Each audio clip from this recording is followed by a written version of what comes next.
welcome to another episode of Not Your Average Aunties, where the group chat comes to life and we just have a bunch of laughs and get along, or not get along, but it's okay because we all love each other. I'm your host, Key. I'm joined with my other co-hosts, Jay and Joe.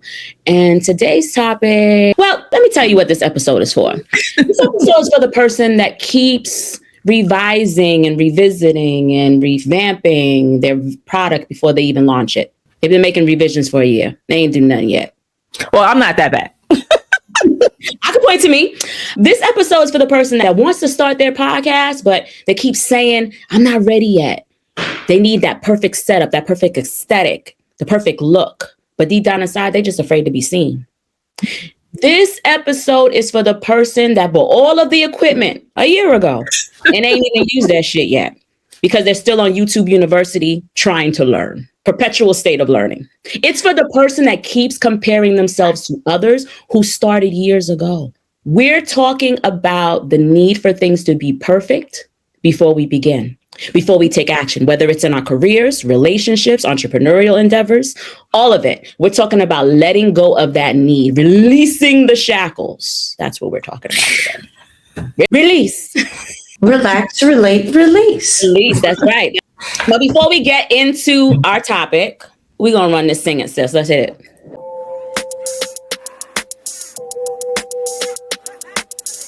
Okay, ladies. We all love music. I love music. Oh, I thought you was going to go on. I know I don't be singing on. I don't be singing on here, so don't. Now, you know that song. I need you guys to sing a song. I don't know, something that you've been bumping lately. Something that you've been on. Who wants to go first? I got Beyonce's Pretty Hurts, since it was in line with our topic today.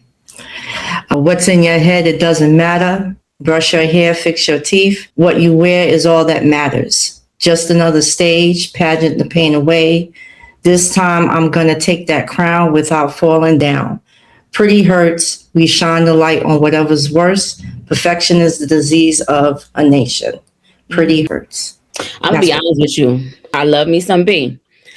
But that probably wasn't a song I ever bumped ever in my life. I'm be honest. But I dig the lyrics though. I don't think I've ever. I can't. As you were saying the lyrics, I was trying to get the melody. Dang, I don't think I've ever. Slow. Is it slow? I don't bump it all the time, but it is on my playlist. It's not on mine, and I don't think she's ever sang it. At least in none of the concerts I went to. No, I don't think she's ever performed it. No.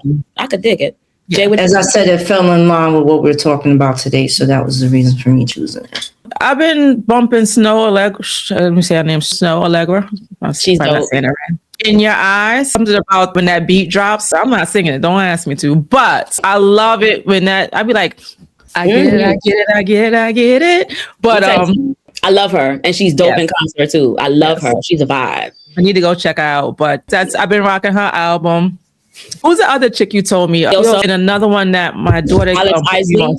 She's dope. Got to check that out too. But yeah, I'm back in my Neo vibe phase. I'll be one day it's Neo. Next day I could be on some Nina Simone. Next hour could be Prince. I'm all over. I gotta go see my girl Jill. That's all I know. Let's get it. So because this week I have been watching a lot of Unsung. I don't know if you guys ever watch it. And I have not watched it when it was initially out, but I was just catching up. There's something about seeing artists and just how they came to be. I find that very fascinating. So I was watching one on Lisa and Nicole Jam. And don't ask me what day I started watching, but for the duration of the week, I was like, I'm all cried out. I was like, all on it. I was like, take me home. I was all anything. Because at the end of the 80s, she was dope. She was. Absolutely.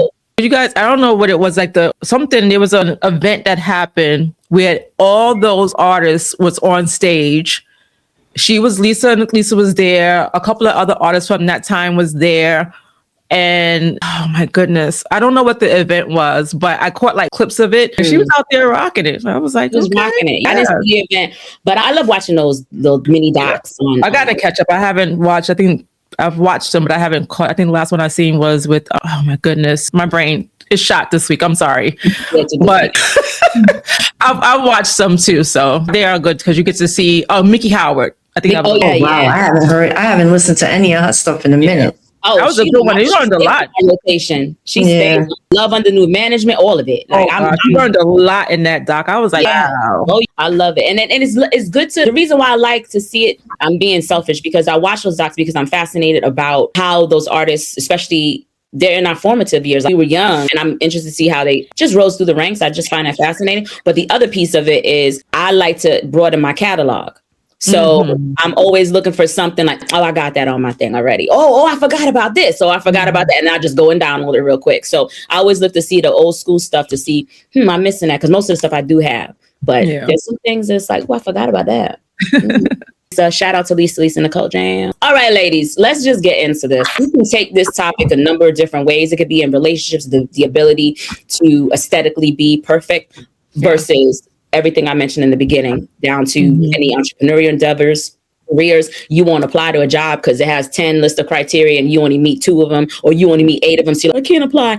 It can go in so many different ways. But the reality is perfection to me, when we're seeking that perfection, it is almost as if you're procrastinating. And procrastination, there's an underlying undercurrent, is fear. Absolutely. I don't know how to, I was actually trying to fight it and say, is it something else? Is it something? It all boils down to just being scared of what's on the other side. That's my take. I definitely think it's fear. I think it's fear of, did I get it right? Scared of those errors or those mistakes.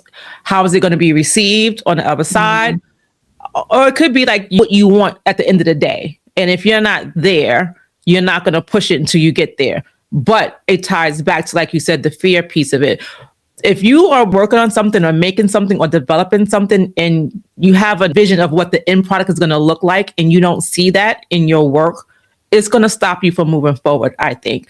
The fear piece comes up to, like I said before, is how it's going to be received because you didn't get to what you visioned to be the end state, right? So do I still push this out where it's at and test it out and see if it works or not and continue to tweak along the way, which is what I had to wind up doing at some point during my time of developing or creating my product, is like I had to eventually get it out, and I developed and I created and I tweaked along the way.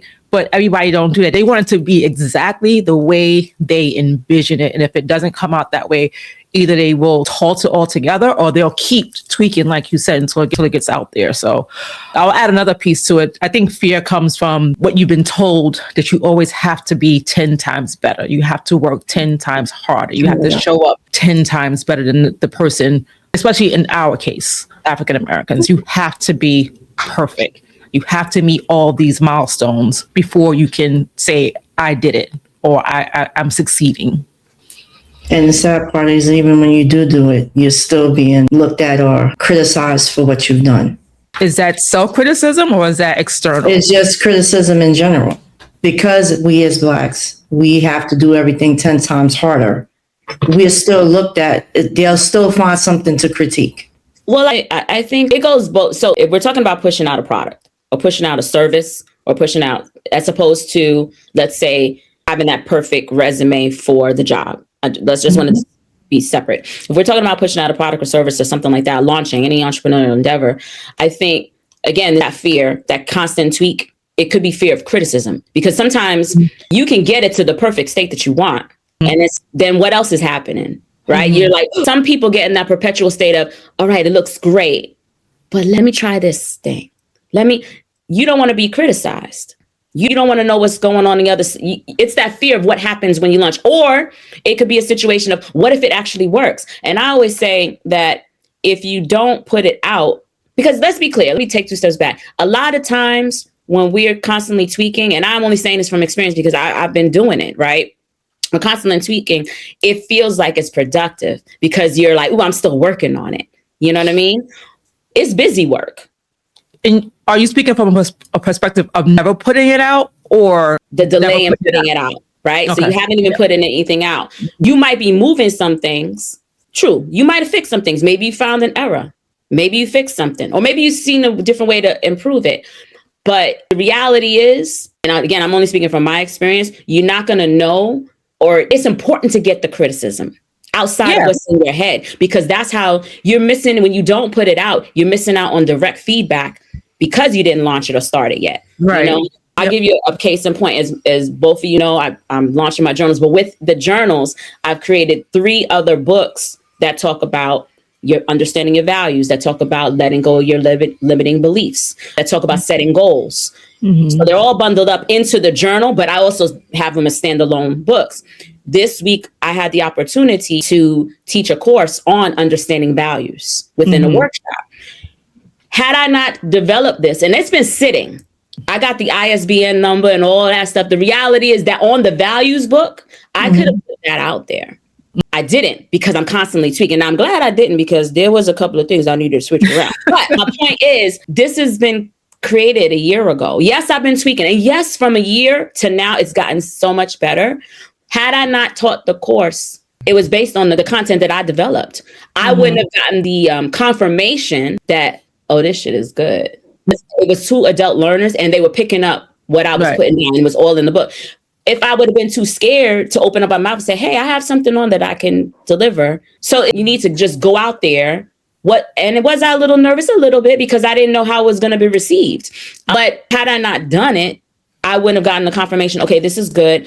And or there's some things now that I can tweak for later to even expand it. I would not have gotten those signals had I not went forward with it. So it's important to just put it out. Start it when it's ugly. Start it when do it scared. Because you're not gonna, I don't know, I'm gonna put you on the spot, Jay. When you was launching Lotus Embers, doing it scared, I like to think, I'm gonna let you answer, when you first started, the way you do things now compared to when you first started probably is different. It is different. That's what I was saying. So that's why I asked the clarifying question of tweaking and never versus putting it out and then tweaking, which is what I did. So I put it out and I continue to make edits and revisions and stuff like that. Not necessarily in the product itself, in the packaging. The product is fine. The product is good. I didn't like the packaging so much. So I worked on the packaging. And so it was where I wanted it to be. But that comes with that. My whole thing is I was always taught, or it was always instilled in me, that first impressions mean a lot, no matter what you're doing. So I understand where people may take time putting something out because that's your first impression. You can do your tweaks or do your adjustments later on, but that initial launch, you want that to have a strong base. So with me, I would prefer taking time and making sure that that first impression is right. And then if I need to make tweaks or any type of adjustments later on, I can do that, but they'll be minor. Or if I see an idea that may enhance what I've already done, then I can see that happening. But you always want that first impression to be powerful. I agree. I agree to a certain extent. There is something good about first impression does hold weight. I do agree with that. But at the same time, I also know that success loves speed. So in order for me to get to the point where I'm like, oh, this is really good, I need to trust myself enough to know that when I step on out there, I done did all the due diligence. 9 times out of 10, because if you holding on to something for years, 7 months, 8 months, a year, you already have a good foundation. You just get to even put it out there because you can change it based on, or you can tweak it. And if the foundation is still good, I'm a big believer that the best way to know whether it's going to be good or not is if you put it out there. Because how can I say this? I'm going to use us as an example. I was going to say. Podcast. And I actually had a question. Matter of fact, I'm going to ask the question. When we finally launched this podcast, Joe, were you ready? 75% ready. My big thing, as you both know, was getting in front of the camera. Not the content, but not what we was going to put out. Hold on. Jay, were you ready? There's a second part. Was I ready to do the podcast? Yes. But process and procedures and I guess certain, systems. And you noticed, because I was like, we need to do this before we can do it. And it was about certain, not so much the aesthetic, not so much the look. It was all the behind the scenes stuff that I felt like we had some work to do. And that when we launched it, just before we launched it, I was like, we need a little bit more time. And Key was like, if we don't do this now, we're never going to do it. So we did it and we're here. So the second part to that question, Joe, what did ready look like for you? You said you were 75%. So what does ready look like for you in starting this podcast? What did it look like? What did it need to be? My initial idea when we was doing this podcast, because we always used to get together, drink wine, and shoot shit all the time. The only difference was now we're going to be in front of a camera. With me, I don't like taking pictures. So that was my only gripe. But the idea of the podcast was always exciting to me, and I was always down for doing it. It was just the only thing that's going to change now is there's going to be cameras staring at us. And I knew at some point, depending on how far we take this, there's going to be other people in the room. There's really going to be lights and action and all that good stuff that I'm like, oh, am I really ready for that part? That was my only gripe with this whole thing.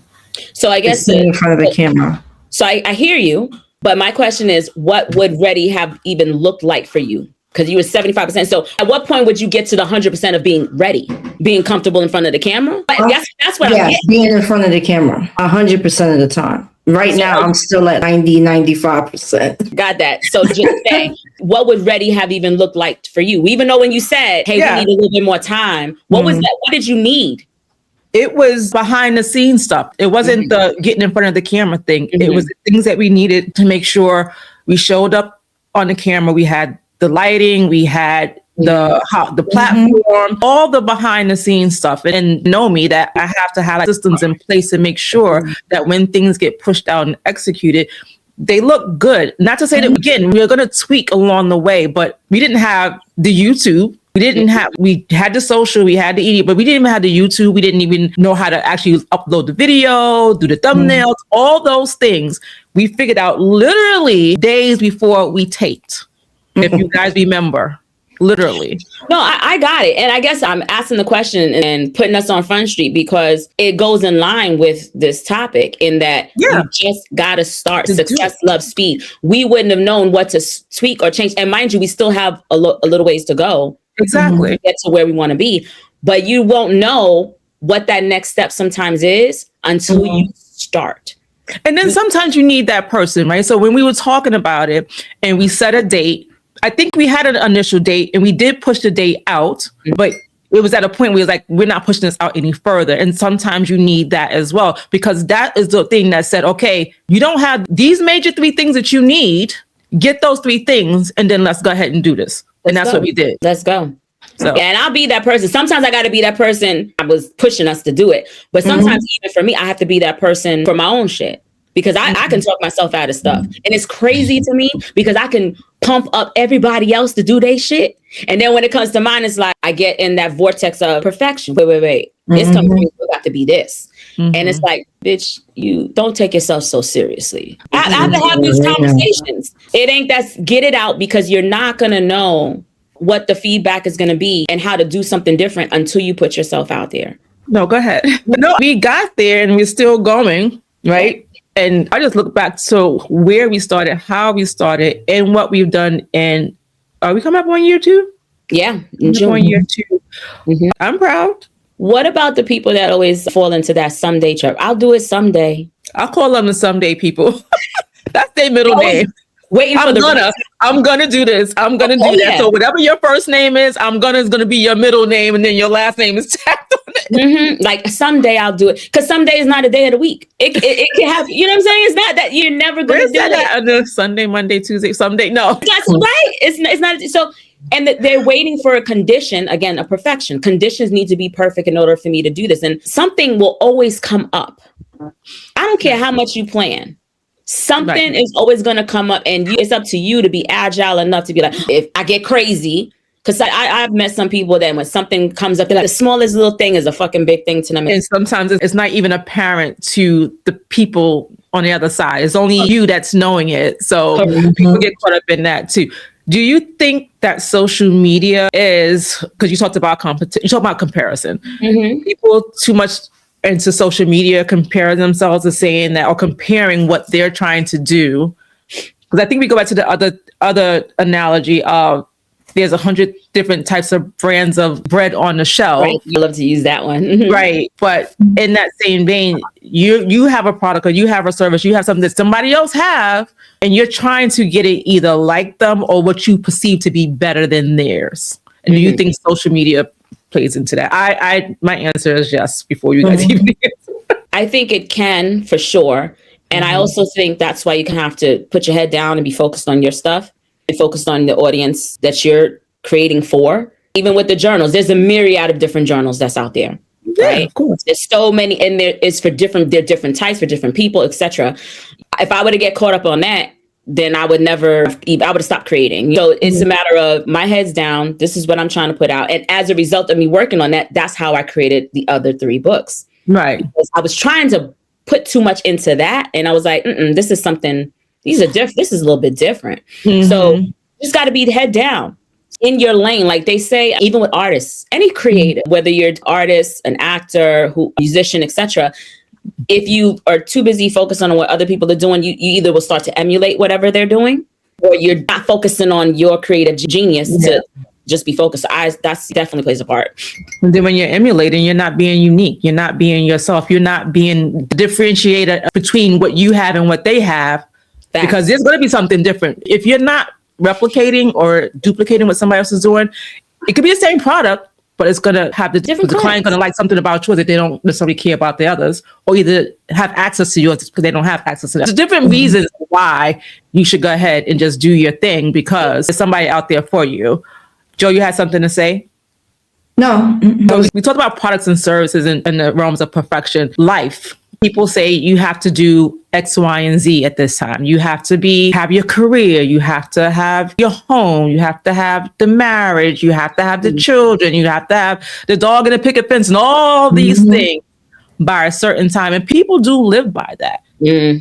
I am this age and I haven't done this yet, or I'm not married, or I don't have kids. And whether they choose to or not, some people, they wind up having staircase children. What do you call it? Whatever. Irish twins, whatever they call them, whatever. Because they're trying to get however many kids they want in a certain window, because now they've gotten to this age and stuff like that.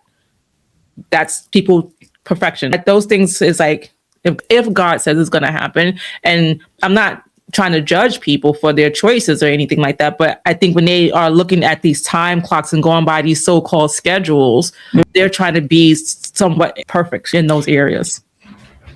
I think a lot of people do that. And I think because they're too busy focused on societal standards instead of being focused on what they want to do with their life. I think it's important. That gets people caught up. Biological clock is ticking. I need to have the baby. And sometimes they may not even want to have a baby, really. They're getting pressure. I think, I need to be married by this time, or I need to have a house. Now with social media, they got one end of the spectrum. I need to have a house by the time I'm 20 something versus I'm a rent perpetually forever. It's too much. And I think often folks are not able to utilize their own brain to think about the things that they want, not what they're consuming on social media. Or even listening to whoever within their circle. So I don't know. I march to the beat of my own drum. I never really give a damn about whatever. I think when we was growing up, it was a little different because we were more trying to please our parents versus societal. And then now, because social media is driving lifestyles, that's coming up, where it's whatever is happening online or whatever they see, that's the new perfection. Is not so much pleasing parents anymore, is they're thinking about themselves now. It wasn't like that when we were coming up. Because everything we did was to please our parents, to make our parents proud. I don't think it's like that anymore. Social media is taking it over. No, I don't know. Again, I'm a little bit different. And anything I've ever done, it was for me. Again, I didn't do the things to make my parents proud. I did me. I did it because I wanted to, more often than not, I want to see, can I do it? Maybe I was in a lane that nobody else was in. Can I do this? It was for me to get that satisfaction. Oh, you did that. So I didn't care about that. But to your point, I know there are a group of people that do try to do things for their parents, where that goes back to, so what are their parents? Why are they holding something to a certain standard? Again, based on societal norms. Oh, if you did this and this, you in good hands. You know what I mean? They getting them standards from somewhere, or cultural norms or cultural. So I still think it's something.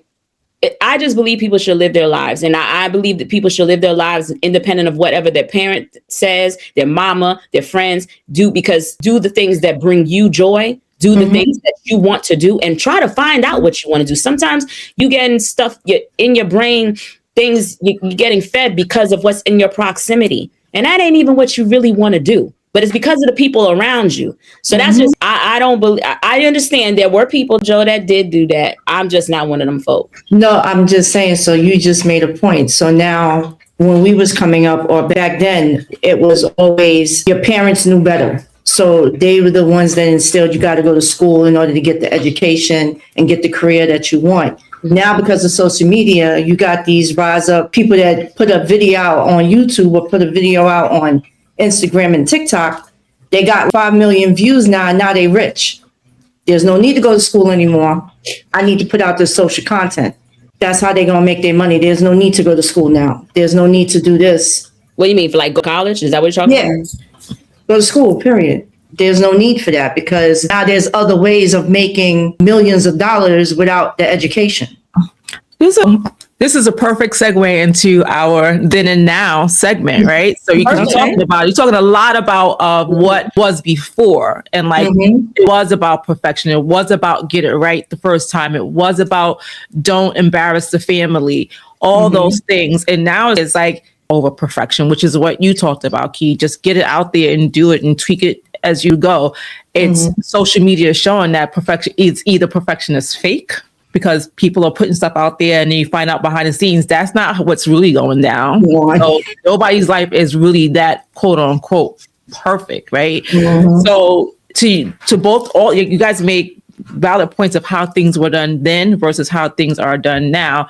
And people are being a little bit more autonomous about what they want to do in their life. And they're not saying, oh, this is what my family expect of me. There's some people who still follow those rules today, but there's less of that. So like did what I wanted to do. I was the second in my family to even graduate high school. So there was nobody to tell me you got to do X, Y, and Z, because that wasn't something that they knew.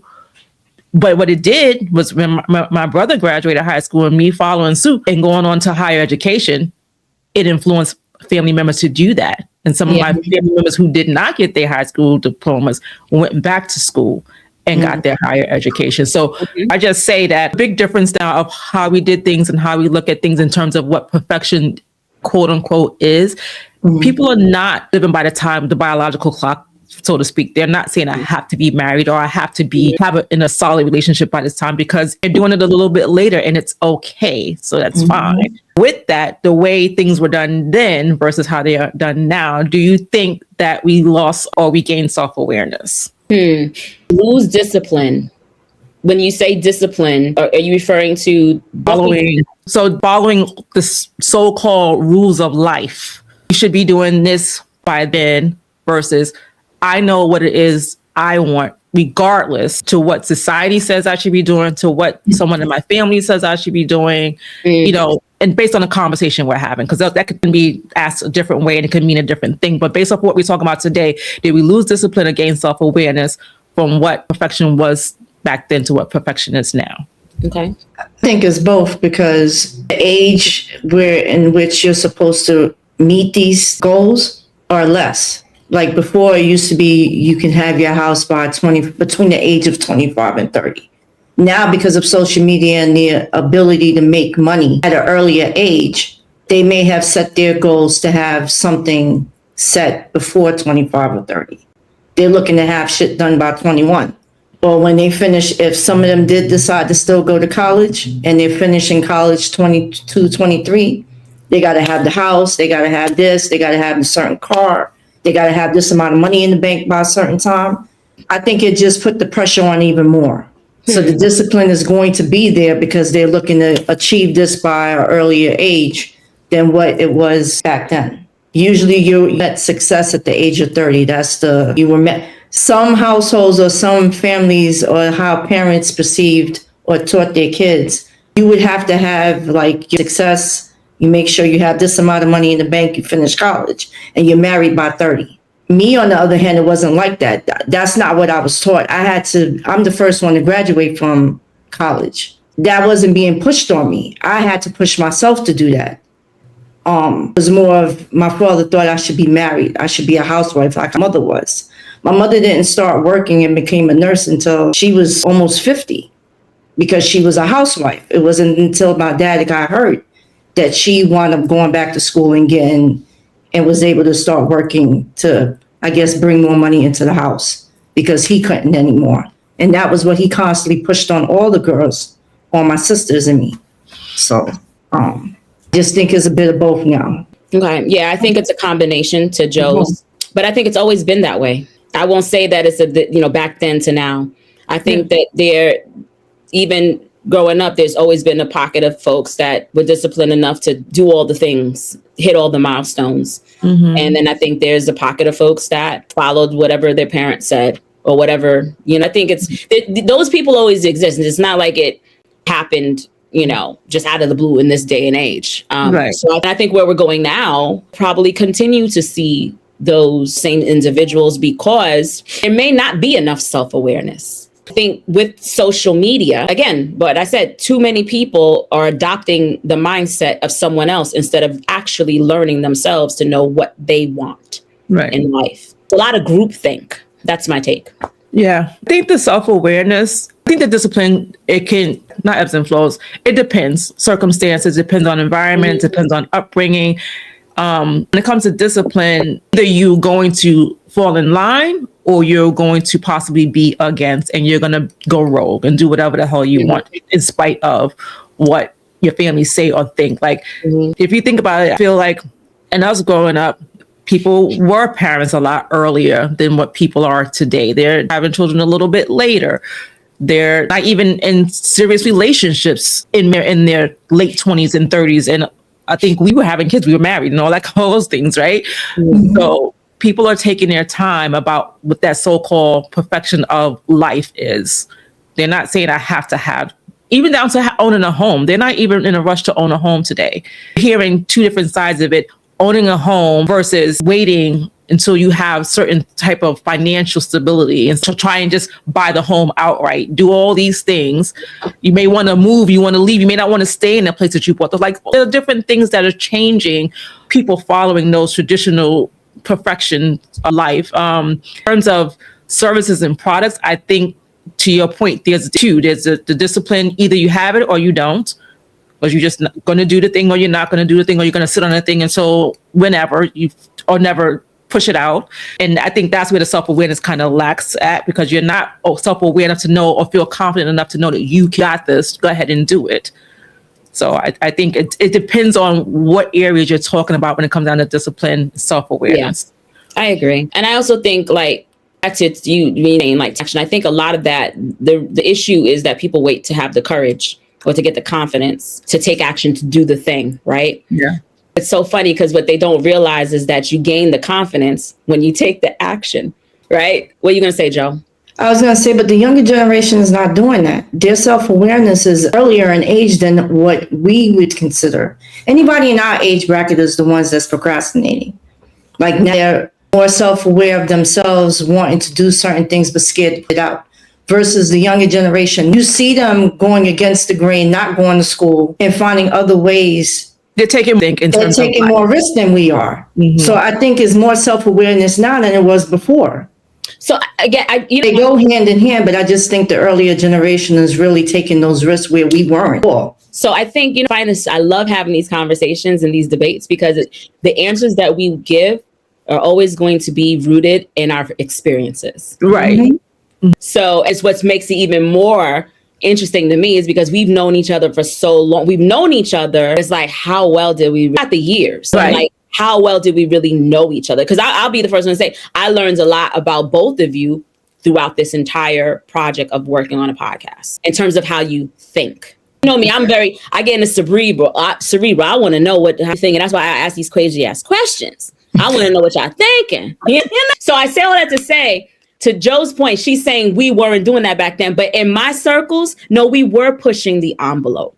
People that I was rocking with, we were going against the grain. We were taking risks. I have my best friends was doing some wild shit from an entrepreneurial perspective. When we were 15, about that, we were, other people, 15, 16, 17, 18, weren't even thinking about those things, but we were having those discussions.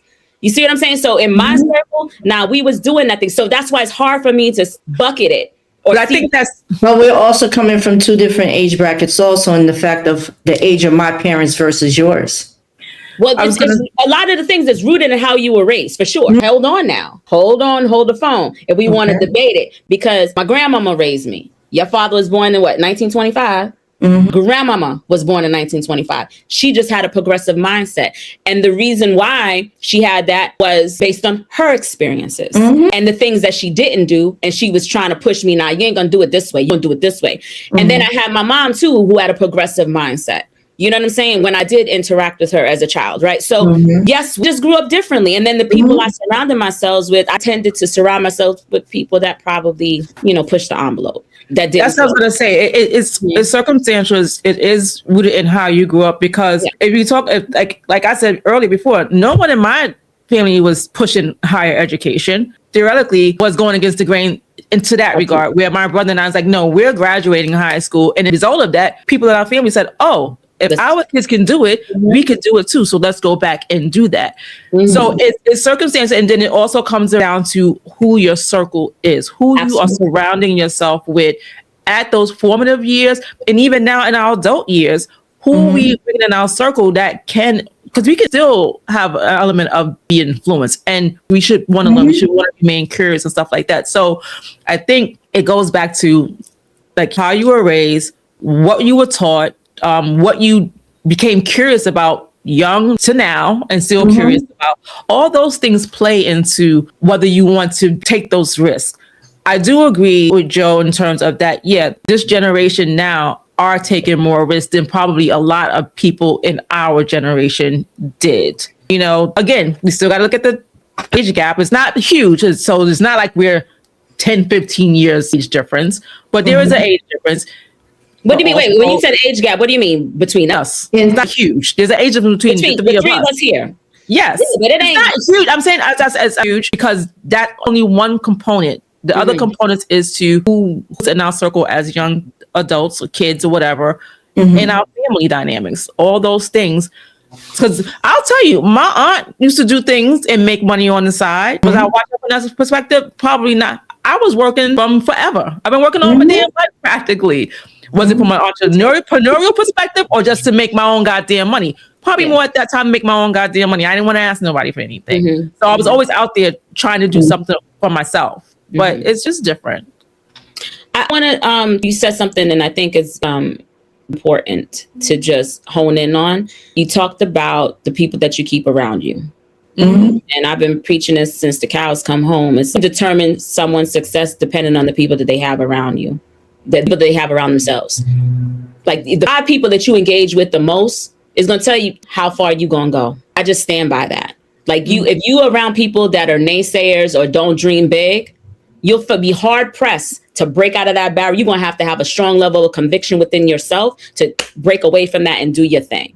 You have to have that people around you that are going to champion your efforts, even if they can't see your vision, but they have their own ambitions and trying to move upward. If you have someone that's stagnant and just staying like right here and you're trying to go up there, you have to have a strong, I'm talking about especially when you're younger, you have to have a strong level of conviction to say, all right, these folks are here, but I'm going to keep going here. There are people out there who do that. There are, but it's very hard for the average person to break away, in my opinion. That's why I always feel like if you're an entrepreneur and you're surrounded, it's all you do is mess with people that are 9 to 5. It's hard pressed to scale your business. You have to find your group of entrepreneurs. Well, if you're relying on those people to service your business too. No, it's not even about service. I'm not even talking about the servicing. I'm talking about the emotional impact. I'm talking about conversations where they can understand your pain and your struggles. If you're relying on those people to help you, it's not going to. How can I understand what you're saying. You have to have people with the same mindset around you. You got to. But what I'm saying is, if you have those people in your circle, in your life that you grew up with, and they're still a part of your life, you're relying on them to help motivate you and push you, then yes, you're right. You're not going to get there. You have to have, so you can have 2 sets of people in your life. You can have the people that don't. Sure. And then you got the people that do, and those are people you're going to attach yourself to or talk to about the things that you're trying to get to the next level on. You're not going to talk to those people. To your point, I wouldn't say having naysayers in your life is going to determine your success. It's if those are the only people in your life. But if you have other people that you can associate the things that you're trying to do and get to the next level on, then I think you can do that. And you still have to separate, and you will do that when you're separating by talking to these people over here about the things that you're trying to do versus the people over here who are naysayers. Yeah, I think, and maybe I'm not framing it up right, because it does encompass that. Is still the five, I always say the 5 people that you frequent, the level of frequency you have with them, how you engage with them, and whatever they're doing within their lives, it will determine how far you go. I stand by that.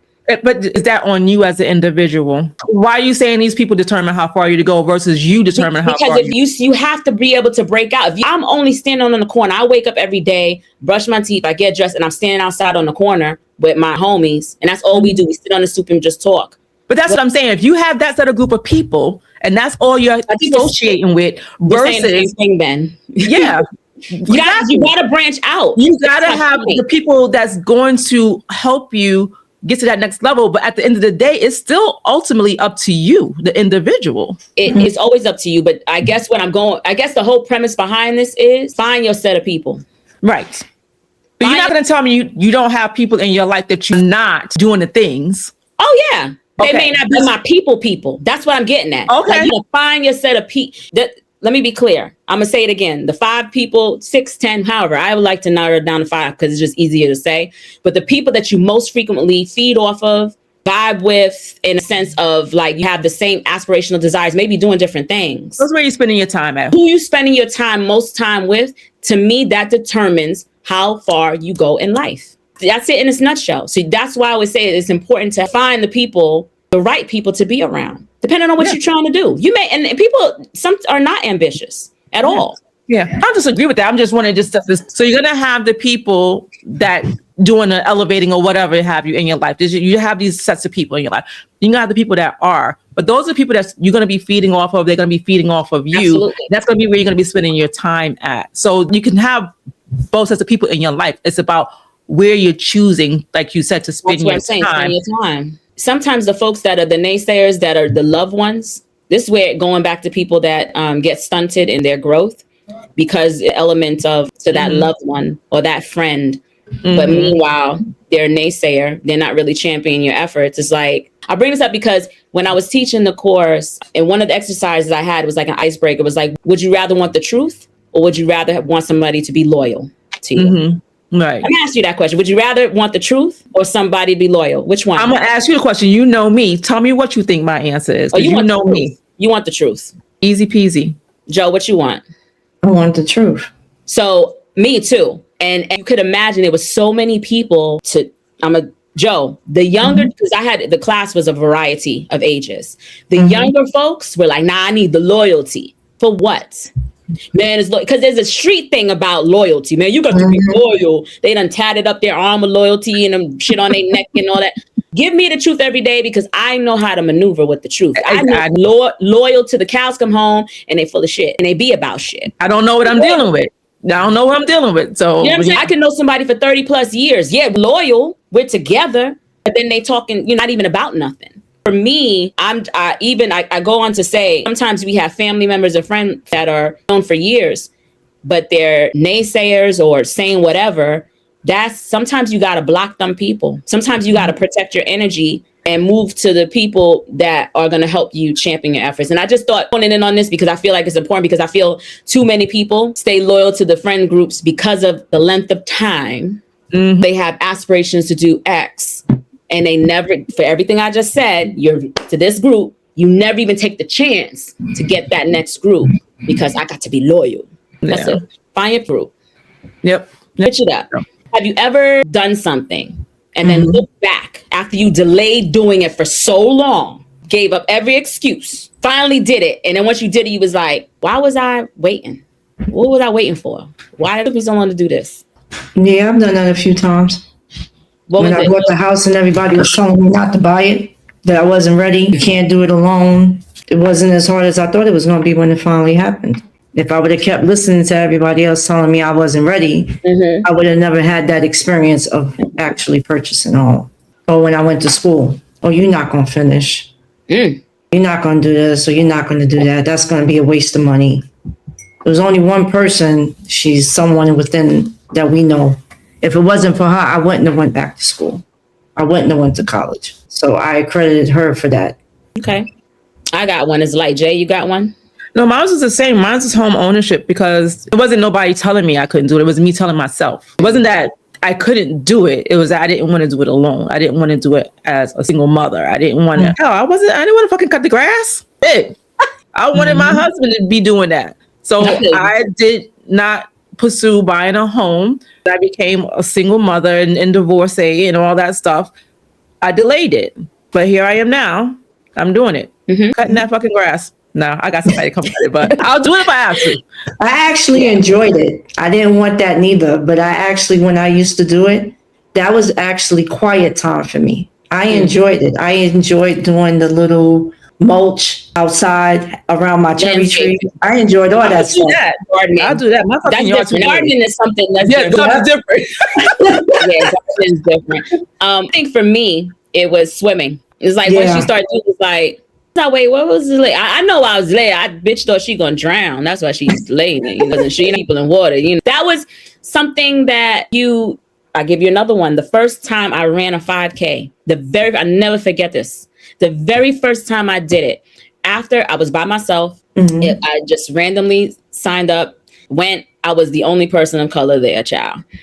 After I completed it, and what was crazy, I was one of the last people to cross that line. So everybody's cheering. And once I did it, and it was a practice run for a real 5K that they were going to do.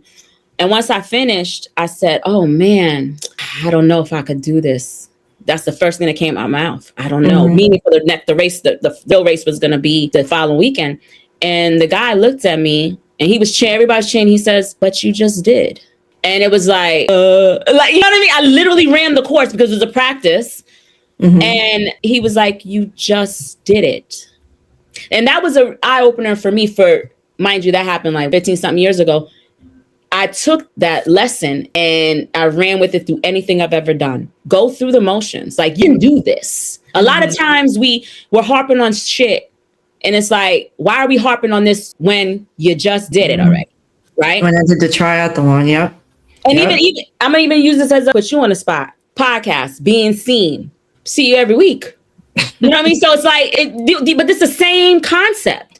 It's like, I don't know if I could do this. You same way, I don't know, but you're doing it. You see what I'm saying? So it's one of those realizations of, dude, we make things harder than they need. It wasn't, but looking at it differently, I just didn't like being in front of the camera. I knew I can do it. It was never a question about us not being able to do this, because my whole view of how we was going to do this was 3 of us sitting on a couch with a glass of wine and we shooting shit.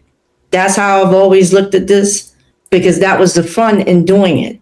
And I wanted to take that fun to another level. So you say it's not fun anymore? No, it's fun, but I'm just saying this is what's pushing me with the podcast. But I guess my underlying thing was a lot of times we harp on certain things that we don't need. You know what I mean? What are we doing here? You know what I mean? And it was just a realization. I was like, you know what? You right. So we should not delay. We're delaying. You're fucking with your potential. That's what I'm gonna say. When you trying to do all this perfection stuff, you're procrastinating. And anytime you procrastinate, the undercurrent is fear, and fear will have you messing with your potential in life. That's the way I think of it. Point blank. So let's pick this struggle here. All right, let's go for it.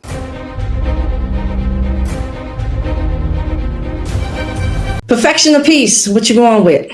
Do you think that people actually are chasing excellence, or are they afraid of being seen as anything less than perfect? I think I'm a piece. I'm never gonna pick perfection, because perfection is a freaking illusion. Ain't nobody perfect. It ain't real. That's not. It's illusion. And I think a lot of times people just afraid to, like I said earlier, people are afraid to get criticized. Criticism. They don't want to be judged. Yeah, I'm choosing my piece over any and everything. And you'll hear me say that over and over and over again many times. You say it in the past. You'll hear me saying it. My piece is what is it? Portion? What is it? I'm making shit up. You making it up, child. It's okay. I got you though. I guess when it came to because I'm artistic, I was always with the perfection. It had to be perfect. When it came to my career, when it came to me being in corporate, it was always I had to do things 10 times better than everybody else because I was one of the few women of color there. Now, as I'm older, I want peace. I'm just tired of getting criticism or any type of, I won't say feedback because I enjoy the feedback, but it's how it's being delivered that I have an issue with. But I peace. I want peace because you got people growing up always being told you're not that, you can't do this, or that you're not perfect just for who you are. You always have to do something better to appease somebody else's feelings or to make someone proud of you. Just be you. Yeah. You're perfect the way you are. That's how I look at it. That's why I'm big on, I don't do the makeup all the time. I prefer not because people look at you differently or look at the true you when you're not, when you're being fake. You say wearing makeup is fake? Look, I gotta be, you gotta be zooming in on these things. Yeah, zoom in on me when I say that.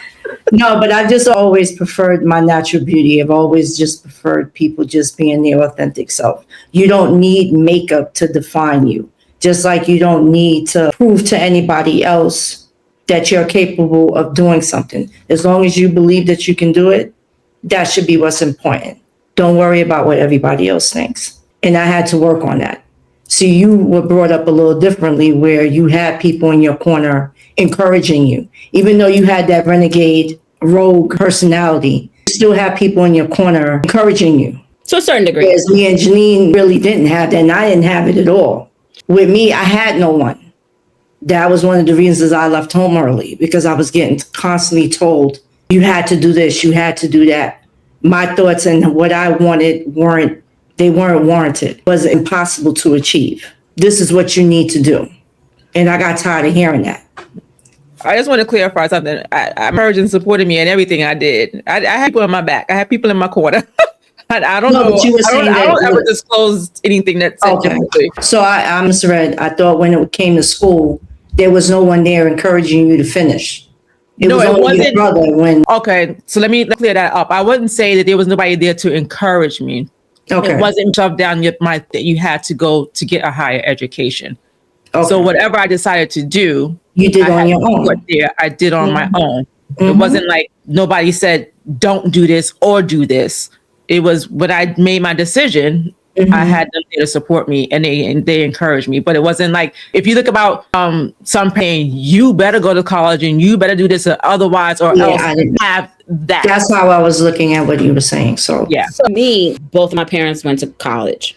My father, he was always like, school education was paramount. Like that was the end all be all, both on both sides of the family, my mama and my dad. Now with my grandmother, even though I know she's the same age as your father, she promoted, what she pushed was independence. So I got all the granny ways of, you gotta cook, learn how to, all those things. But at the same time, the undercurrent thing that was very important to her, what she relayed to me was, God bless the child that has his own. She said that a million times. And what that meant was, do not rely on anybody financially. That was a big thing for her. Okay. And I was hearing this, I could be 5 years old. I remember hearing this. I got those same messages. Never. And then my grandfather, his thing was save. So there was a financial element. Me being rogue, me being me, I don't know. maybe my mama, I don't know what was going on when I was inside. I don't know, but I came out like a bullet, just doing different shit, So you the baby, right? You the last one? From my mama or my mother. Yes. Yeah, my father, but from my mom. So I did different things. And I've always felt like, even with my cousins, I was just the outside. I was the one. Granted, I probably didn't use my words. I was a fighter. I didn't use my words. I didn't learn how. I was always walking around angry. You did something. I went from 0 to 100. I had to learn how to, what's the new buzzword?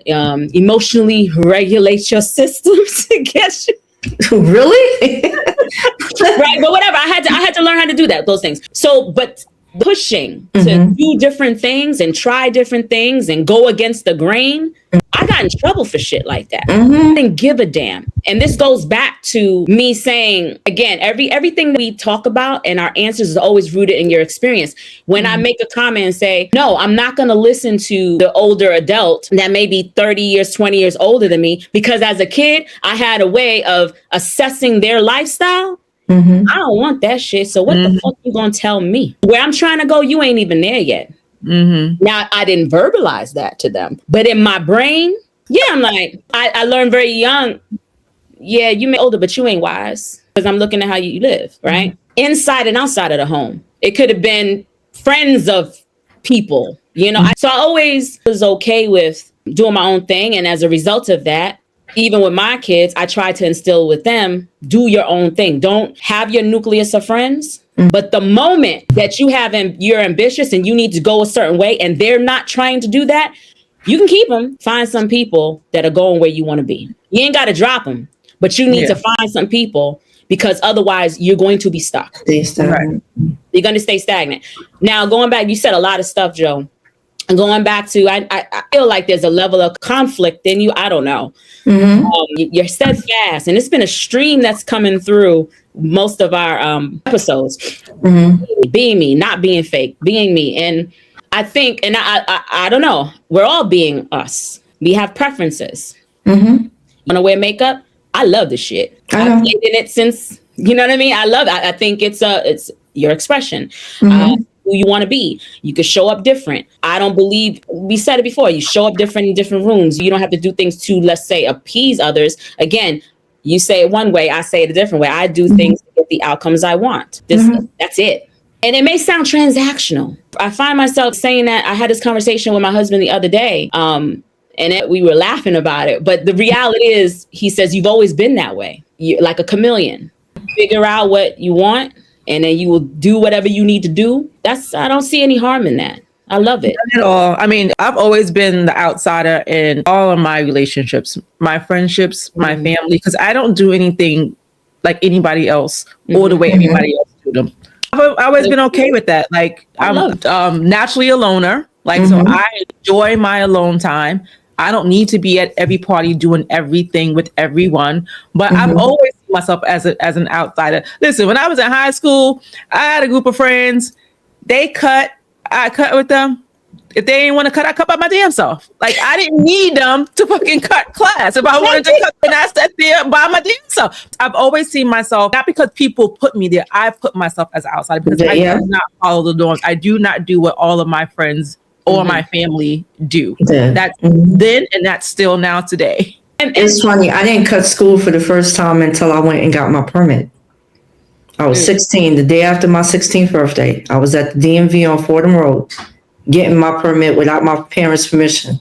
With just signatures on that. And I think I may have cut a few more times after that, but I wasn't one to cut school like that. Yeah, I was bad. We're not going to talk about that, because I did before 16. That's a damn shame. I think that we need to let go of to be perfect. You're never going to be perfect. But I do want to ask a question, because I find this interesting. Do you think perfectionism, do you think it shows up differently in men versus women? Oh, yeah. Yeah. Explain. Let's hear. With women, perfection is for the women that do wear makeup or do want to please their man. They'll go out their way with the hair and the nails and the wardrobe and the shoes. Men are simple in that aspect. They want their woman like that, but for them, unless you encourage how they dress or speak on it, they're just going to come as themselves. Some men don't care about stuff like that. They're with a pair of jeans, a shirt, and some sneakers, or they'll throw on some sweats and be comfortable with that. So in that, I don't think they need to be in where it comes to wardrobe or appearance. That's not important to them. What's important to them is to make sure that they have the money or the most expensive car. As long as they have that in the house and a whole heap of money in the bank, that's perfection to them. Is that perfection or success? Success, as well as being perfect for whomever they decide to go with later on. I just think it's different. It's not the same. We live differently. Okay. Perfection for women may be being married with children in a house with the picket fence and all that stuff. Men may not see that. They have different views or goals that they want to achieve before they think about marriage. So their perfection is making sure that they have the means to do all that stuff. So our, I guess, level of perfection is different, and it depends on the age and where you're at in life. Because we mature faster than they do, so it's going to be different. Jay? I think if you're looking at what perfection is in terms of life, going back to having a career, being married, children, having a house and all that stuff by a certain age, I think that's for a man or a woman. I don't think it's difference there. And the reason why I say that, because I've known men who felt like, I'm not married, I don't have my wife, we don't have our kids, we don't have our home. The same way women say the same thing. I'm not married, I don't have my husband, I don't have my kids, I don't have the right pickup.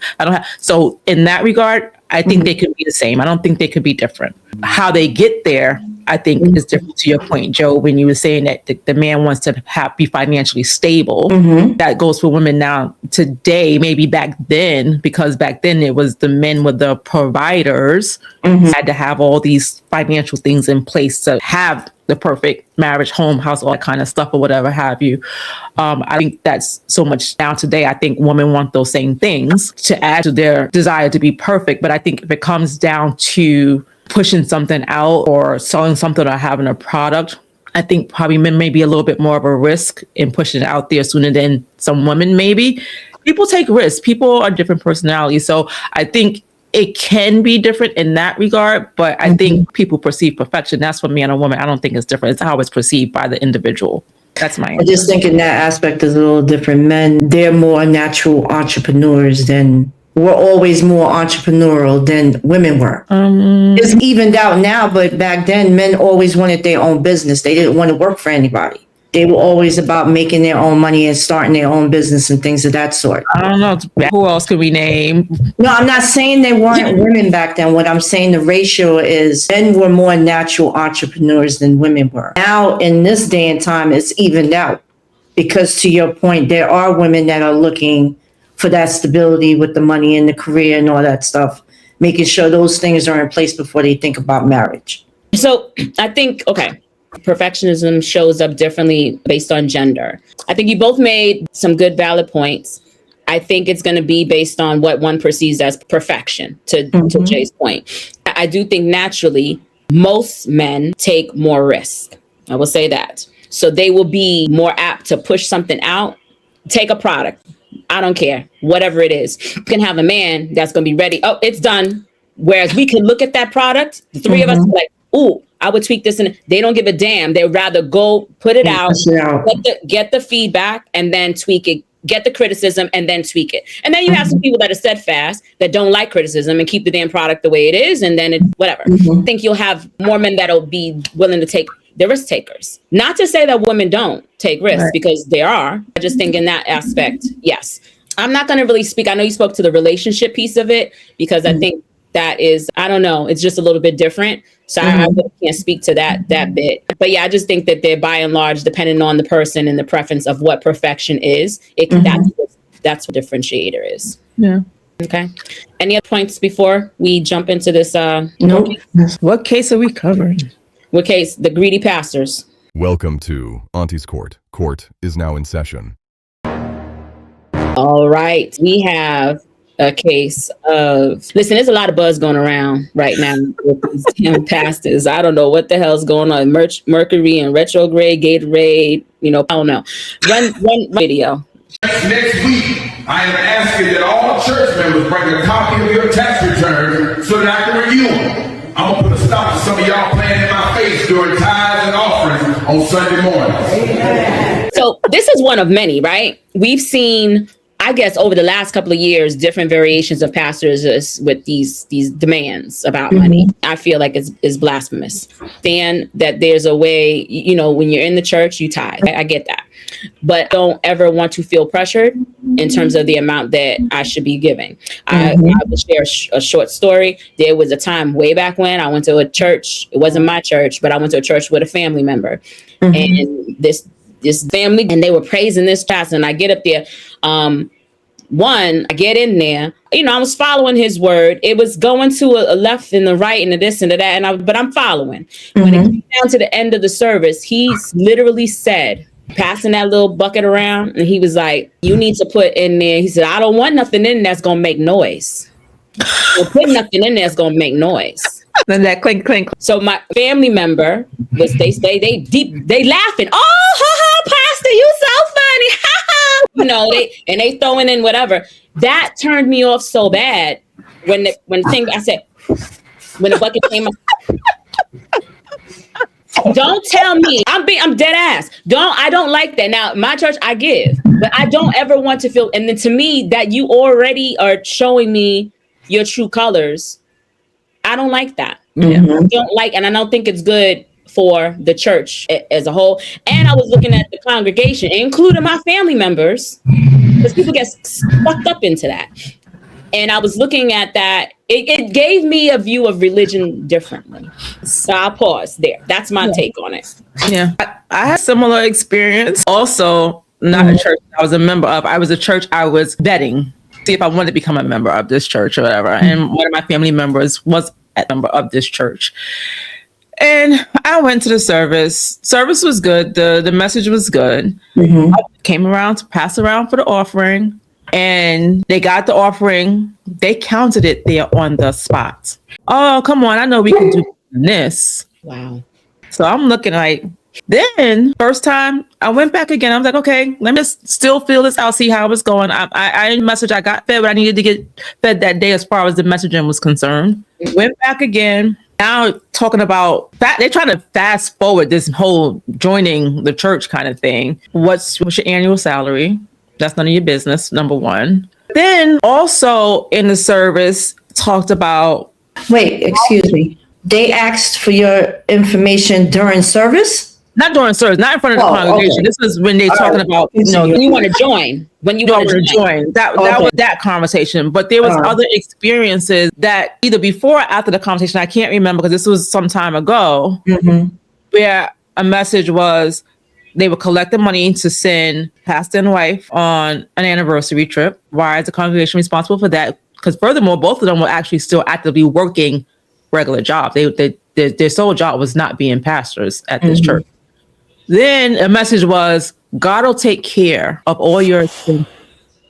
God will pay your rent. God will put food on your table, which is all true. It's not a lot, but not at the expense of me tithing in the church in that way. You follow the tithing process. You follow what it means, what it is you're supposed to do as far as tithing, but not feeling like you're being bullied into it. Like you're being told to neglect taking care of your house and home, the place where you got to go lay down every night and you got to put food on the table, not only for yourself, but your kids. I was like, I'm done. And the thing, like, I just had a problem with organized religion from that point on. I'm like, you all know how I feel. Me and my God, what religion we have. Organized religion definitely put a taste in my mouth that I can't get past it. I've tried. I have members who are very active in the church, and I patronize and I do support in that way, but I just can't. You guys already know how I feel. I've mentioned this numerous times. I grew up as a Jehovah's Witness. There was no passing around asking for tithe or anything like that. How you gave was people would actually offer their skill set. If there was any type of construction that needed to be done to our church, there was people there that did the work. That was how they donated their time. Or when we bought like pamphlets and things like that, that money is what's used towards things like that. But when I stopped going and tried to find another church, I didn't like how people were being judged, how they went about trying to get people to give money. And the one experience that I think I mentioned before, there was a Baptist church that I was going up around my area, and the pastor and his wife moved to Atlanta. So now I'm back after 3 years of going to this particular church, trying to find another location. So my girlfriend told me, someone that I work with said that they had service on Sunday and she invited me to come. I go with her to service. An hour in, the collection plate is coming around, but they also have it now where you have the credit card machines where they come around and take your money. So it's not my church. I normally wouldn't give but I gave $20. They, I guess, printed off who gave what at the end before the service is even over now, and came back to the front and started calling people out. Oh. And started walking back around to these people with the machine, asking them to give more money. And then he had the nerve to come up in front of me and say, well, it looks like you're living well. You can give more. I said, but I already gave $20. And this is all during service. Wait, you look like you're living well? Yeah. What does that look like? Because he actually saw me driving in. Okay. And you know what I drive. Okay. So Tim, I'm living well because I have that. So I kindly grabbed my thing and said, excuse me to him, and walked out.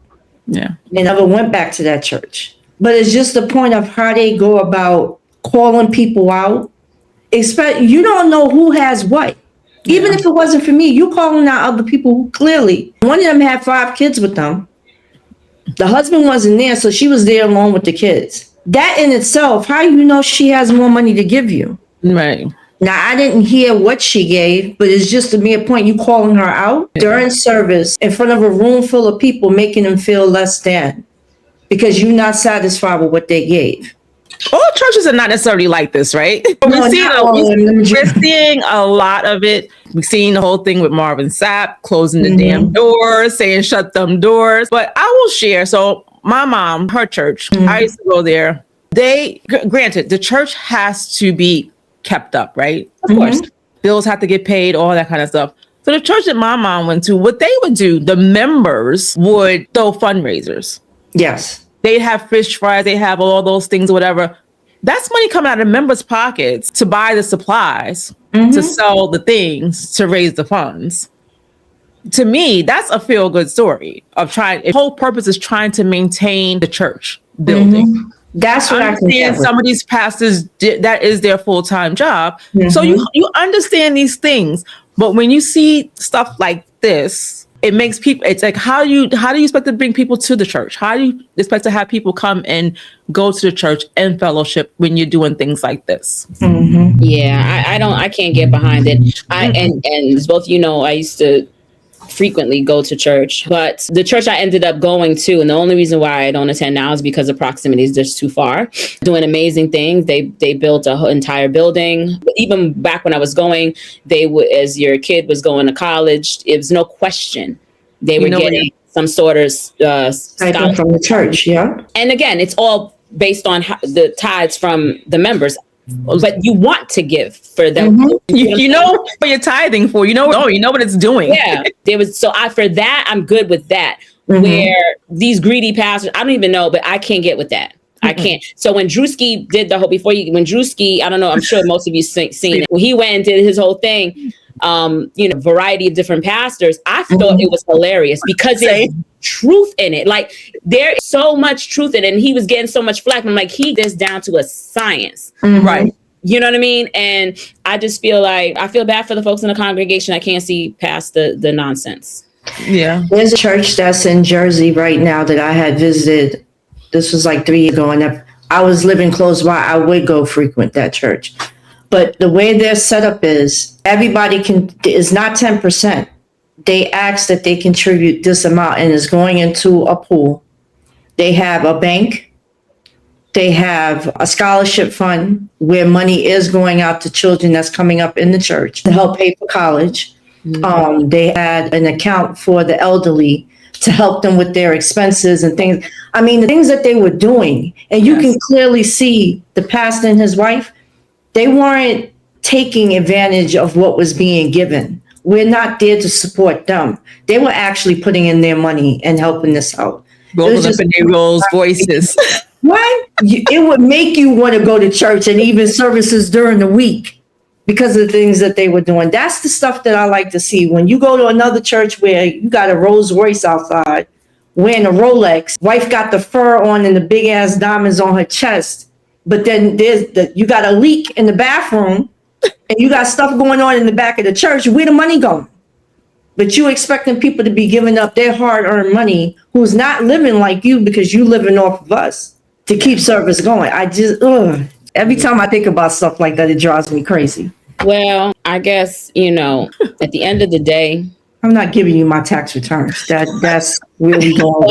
I think, there's going to be some naysayers. There's going to be some people that say, you ain't Christian, like you a devil, where you Satan and all this, because we're not getting behind that message. And that's fine. People going to believe what they want to believe. Again, do what you want, give what you can give. If y'all want to go into those types of church, rock on. It's your life. We've been saying this entire episode, your life, do you.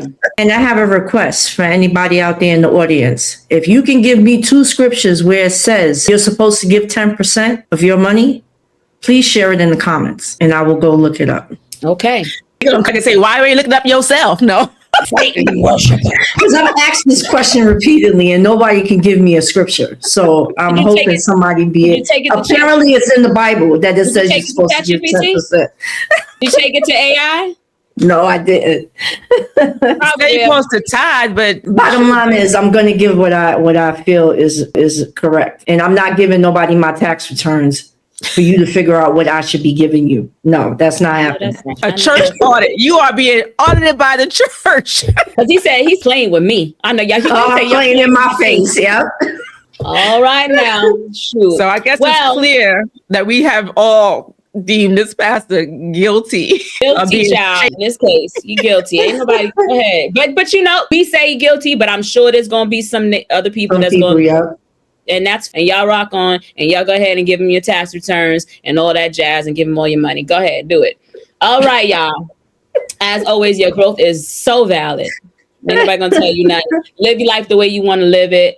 We appreciate you tuning in. If anything during this conversation resonated well with you, you like what we said, you didn't like what we said. Hell, if you didn't like it, share with your friend anyway. Tell a friend and tell a friend.